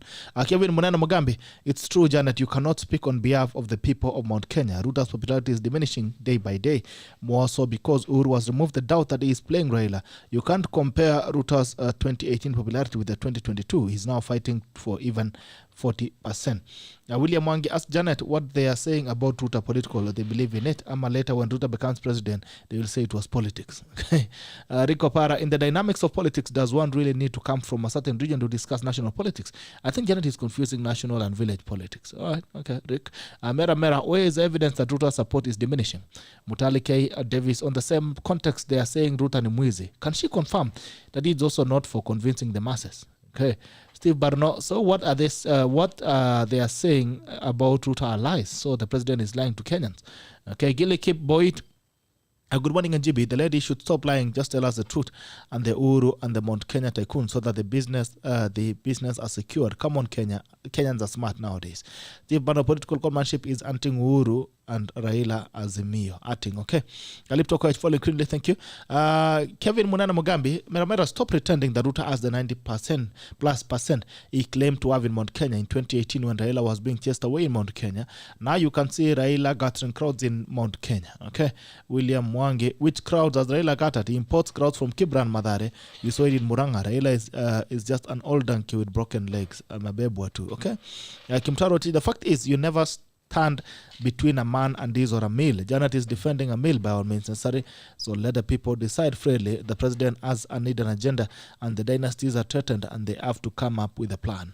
William Mwangi, Gideon Moi will finally support Kenya Kwanza. Ala? Gideon Moi Kenya Kwanza. Aya. Kevin Munana Mugambi, you are funny. Good morning, Bungala Mwenyenchi. Bungala Mwenyenchi, jambo. Mzuri sana, habari asubuhi. Salama sana boss, mambo vipi? Steve Barno from Eldoret. Leta habari daddy. So you are talking about the issue of Moses Kuria joining Oka on condition. Yeah. Moses Kuria is joining Oka just to press the resistance of Mother Karua from joining Azimio. Okay. Ametumwa na mtu. Aburudia tena ametumwa kufanya nini? Ametumwa kusukuma Oka isijoin Azimio, because now when Oka joins Azimio, Kenya Kwanza is dead. Ala?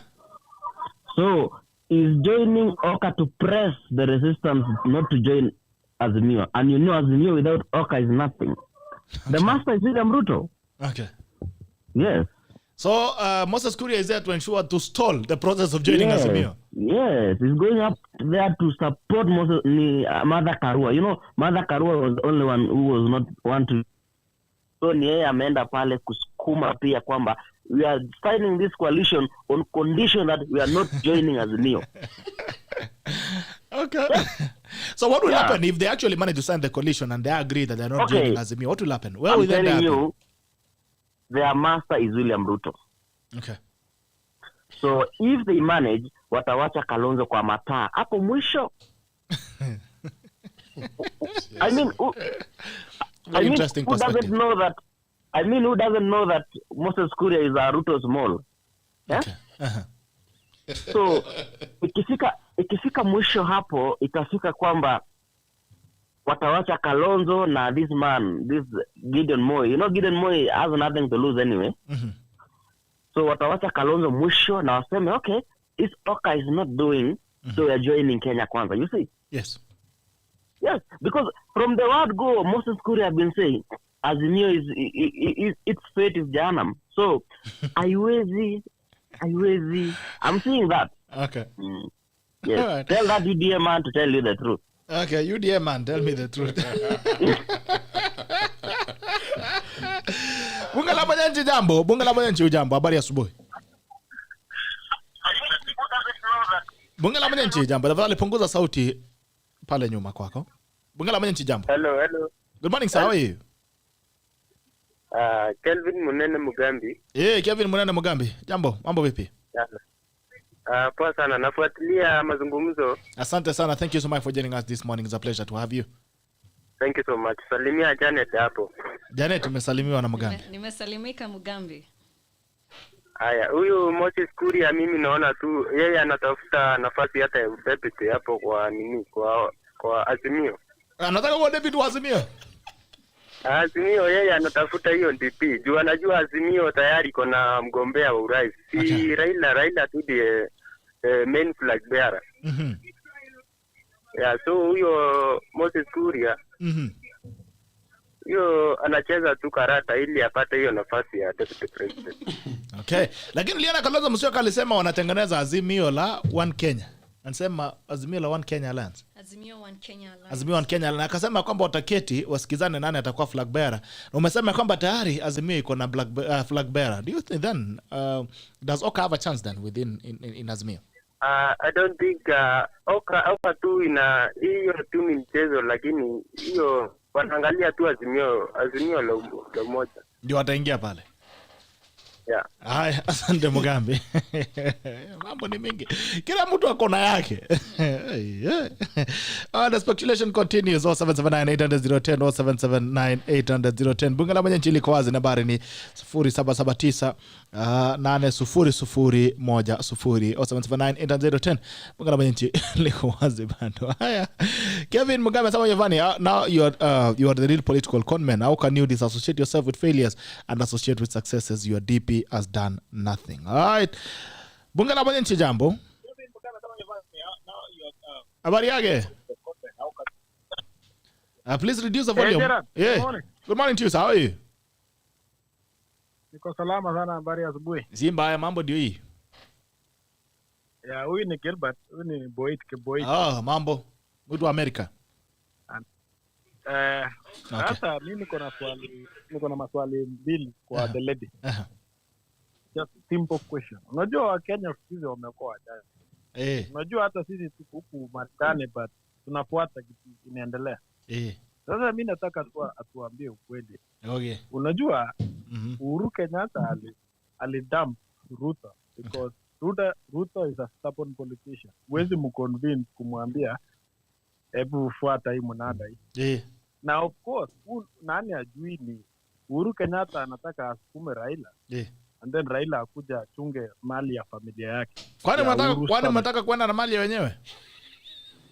Hapana, si hivyo, si ni binadamu. Sitaki kwenda na mali ya wenyewe. Okay. Alafu sasa hata in my personal opinion, Uhuru ana any audacity kutuambia about corruption. Yeye kwanza alilelewa na pesa ya corruption. So ever since 1963. Okay.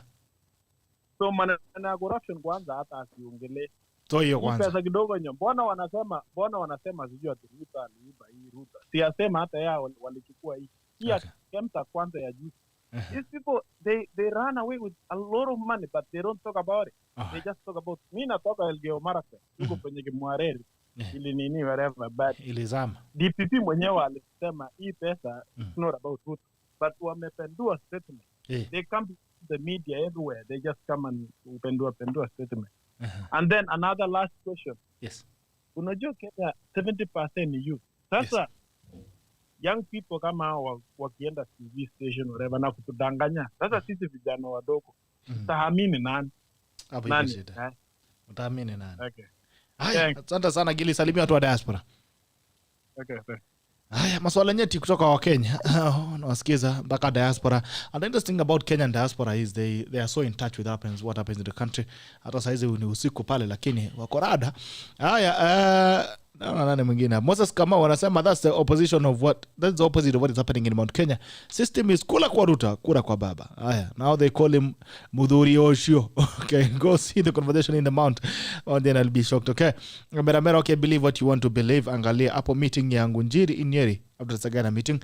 William Mwangi, you cannot convince a brainwash to believe it, okay? Bungala Manyanchi, good morning. Ameingia nyasi. America Bogi, Uhuru has been swallowed by Raila. Jubilee has been swallowed by ODM.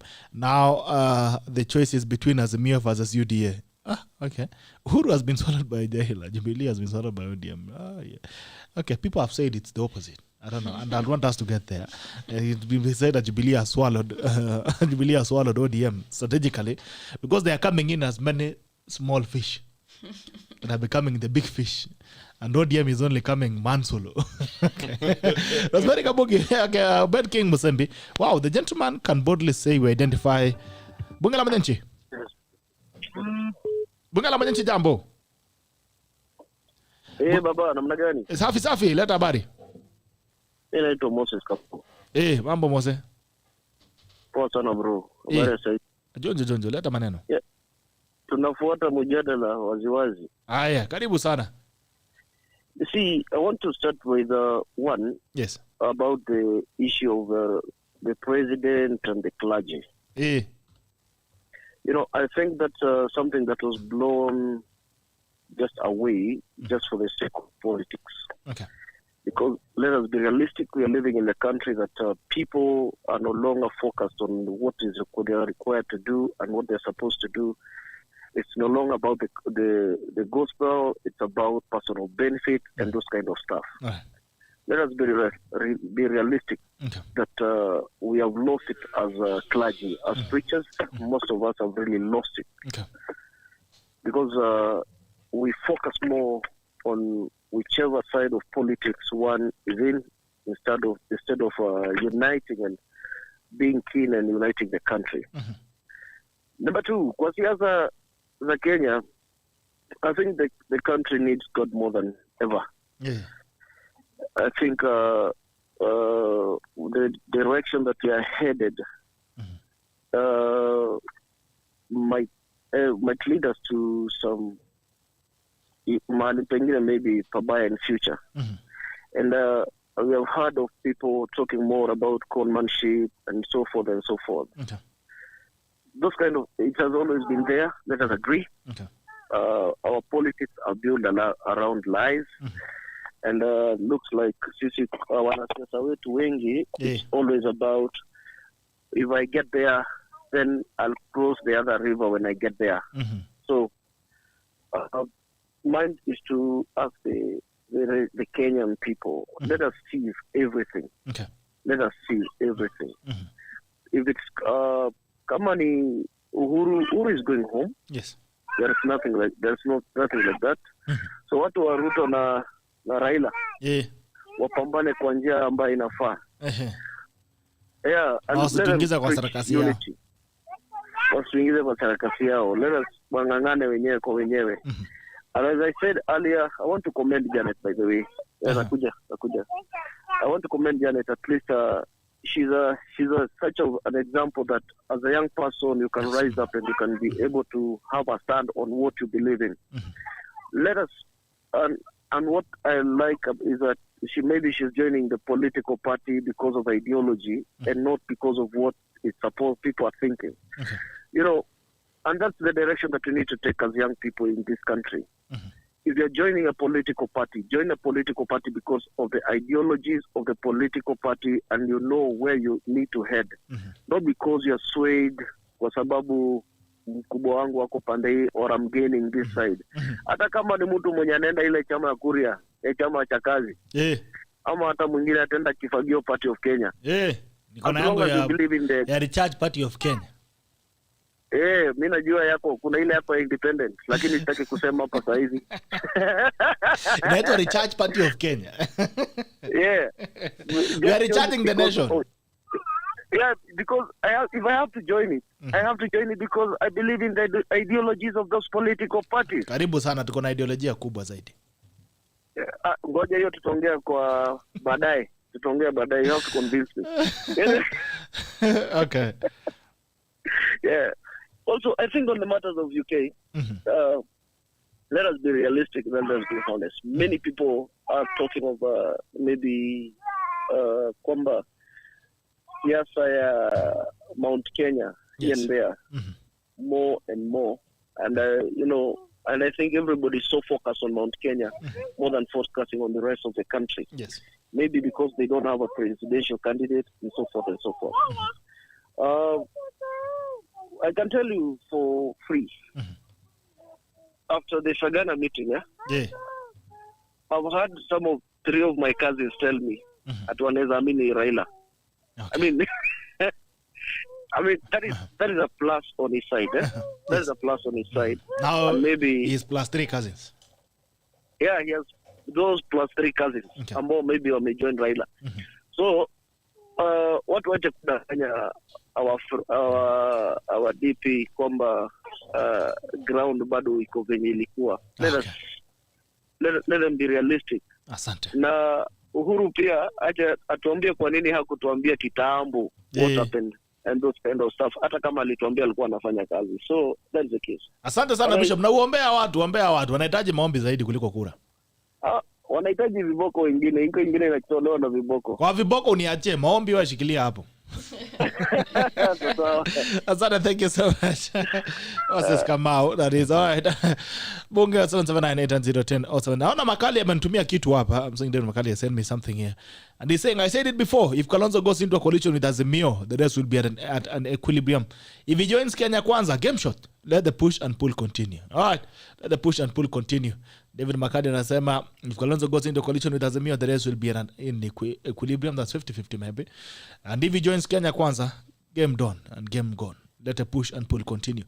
We're enjoying it. And there's something that Moses has spoken about young people. And I've said this many times and several times. If you're a young person, and we are all, all of us as young people, we are all trying to find an opportunity in life. We're all trying to advance ourselves. We're all trying to find a place where we can speak our voice and can be heard. It doesn't matter if you speak it with donkeys and they listen to you.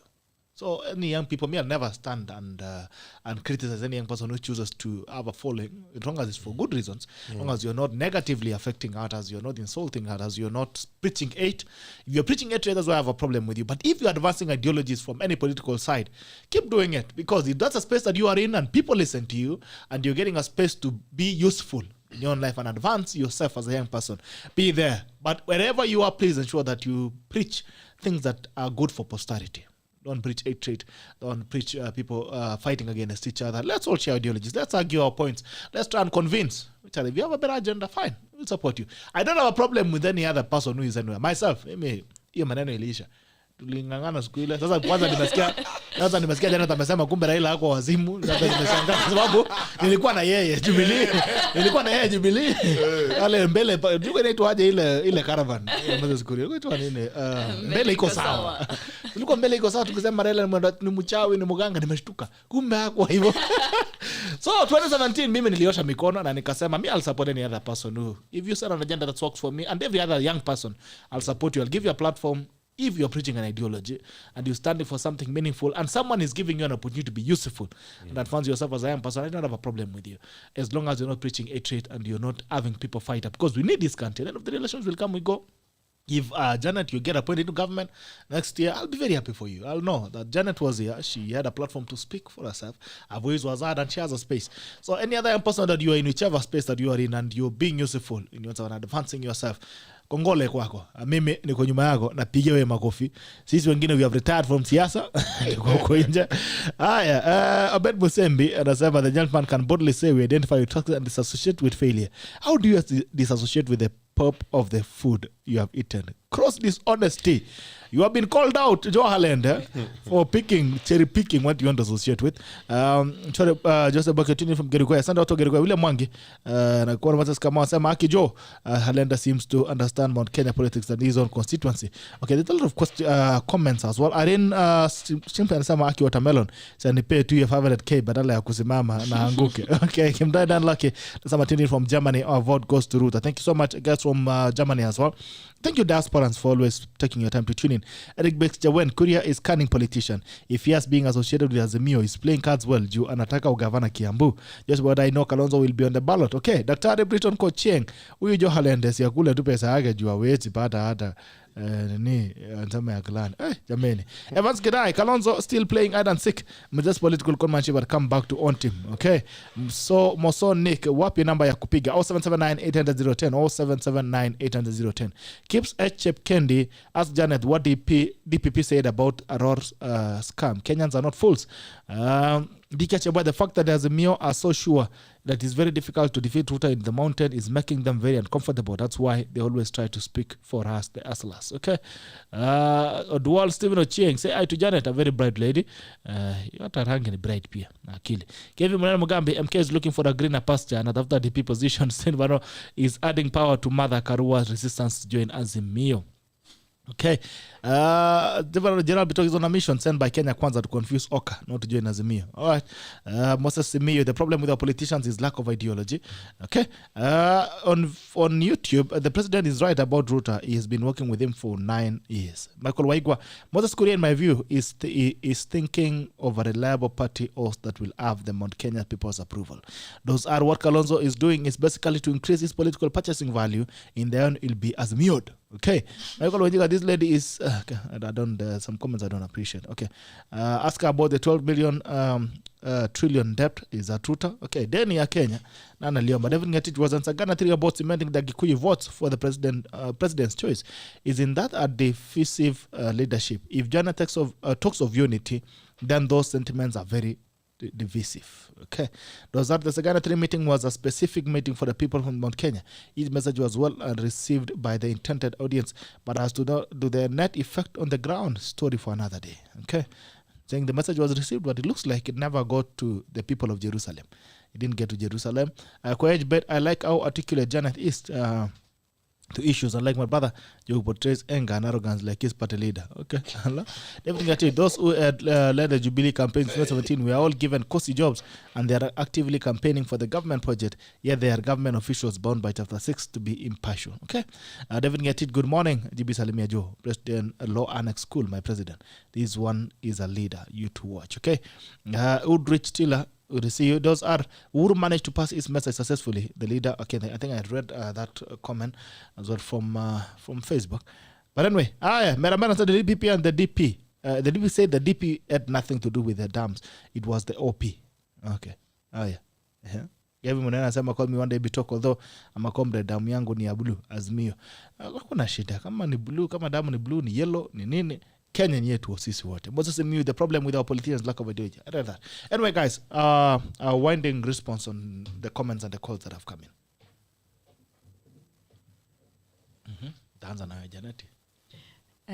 That's quite some feedback. At least what I appreciate about that feedback is we are starting to appreciate that the same statement I started with, that difference in political ideologies is not an enmity.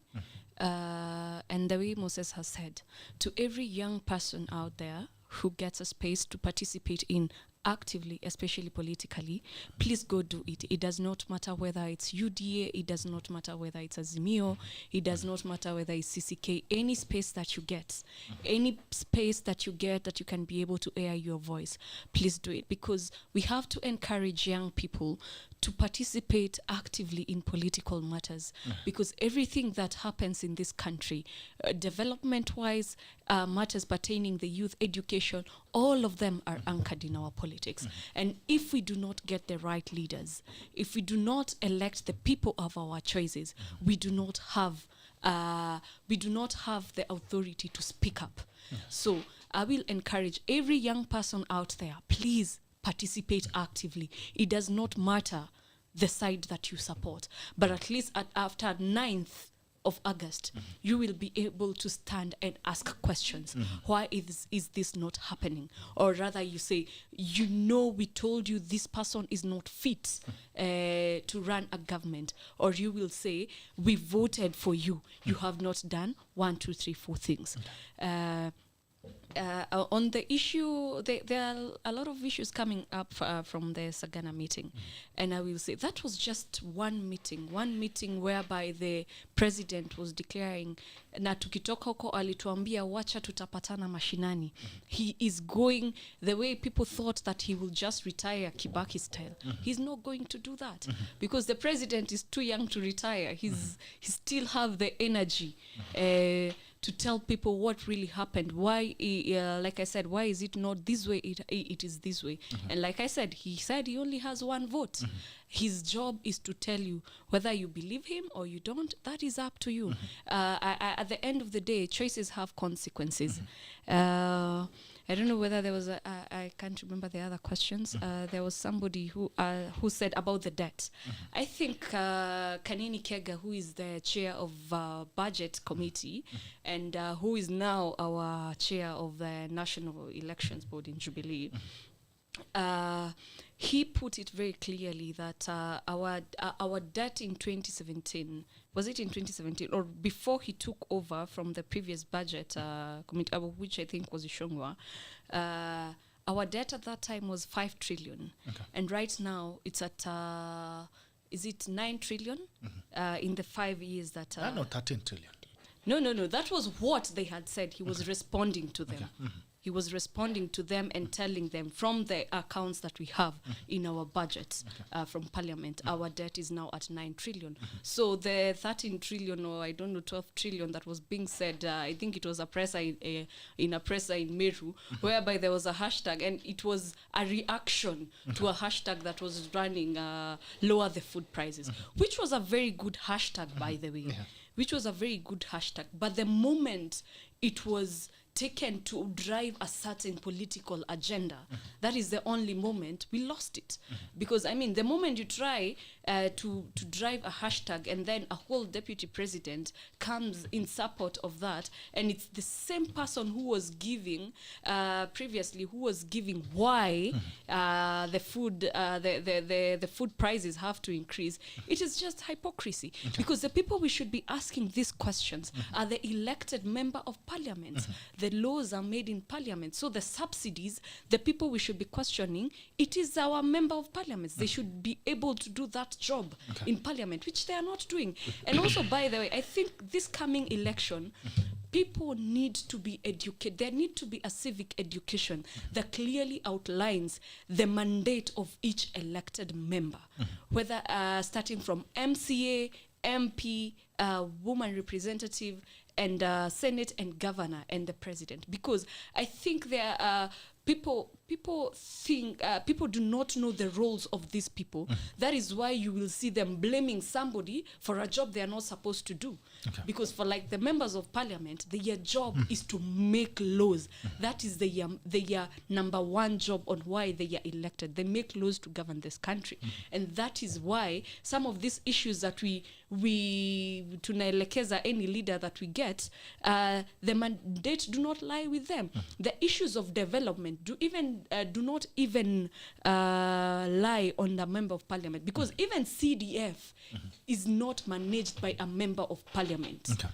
And you see a lot of politicians trying to milk mileage from some of these projects, from national government projects, from county government projects, simply because it is in their area. But in real sense, there is no role they have played in that particular development project. So I think even as we elect our leaders, our leaders should take the responsibility of doing a lot of civic education, so that people can be able to know what their mandate or their role as to why they are elected is.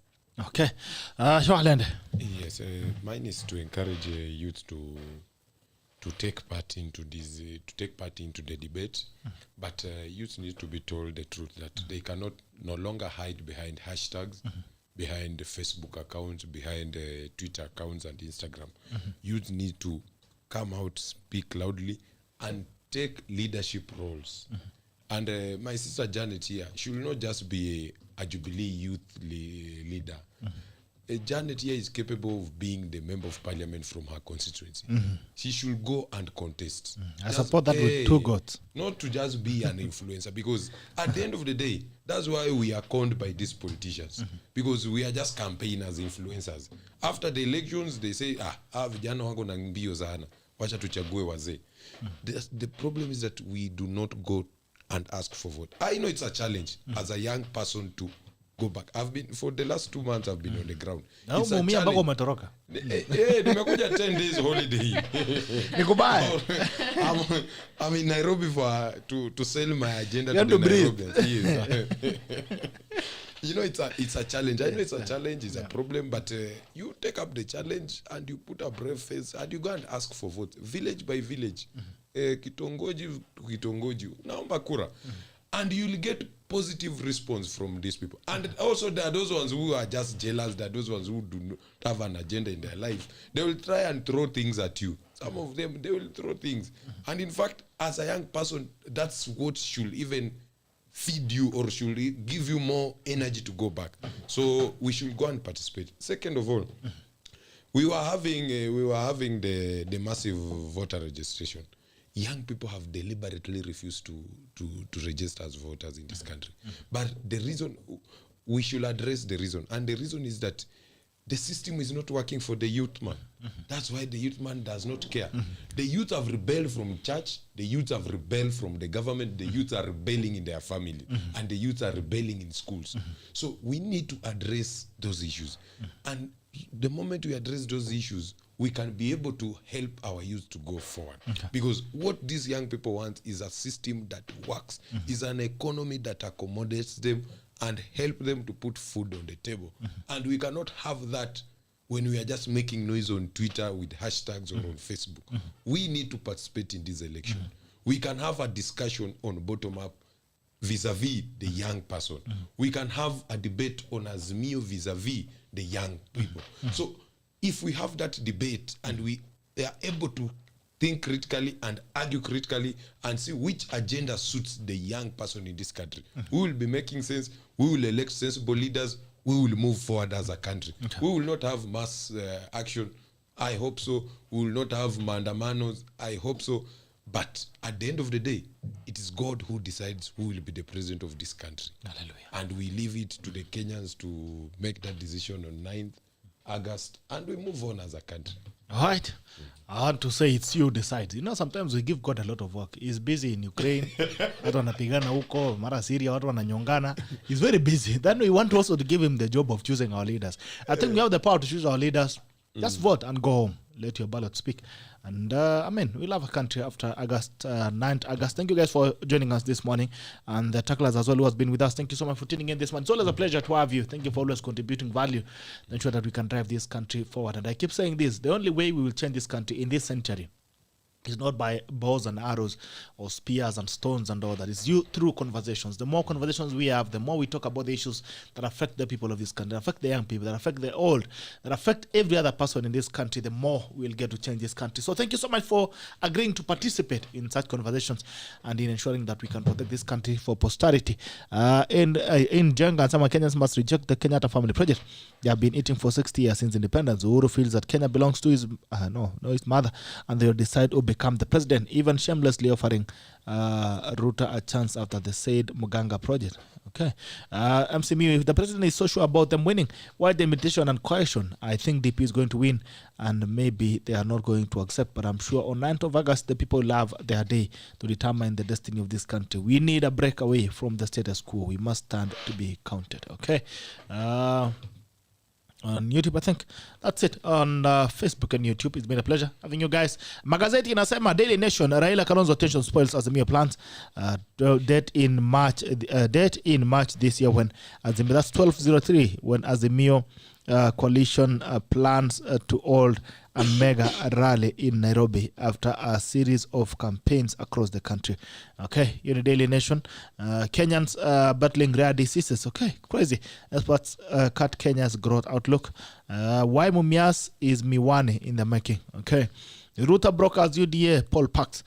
Page 6, from Nyeri to Kirinyaga to Tharaka Nithi and Narok, the president is turning to negotiate the democracy to counter internal wrangling and competition among allies in grassroots politics. Okay, looks like everyone is going for, instead of going for nominations, I think we are all choosing, or they are all choosing to do negotiate democracy.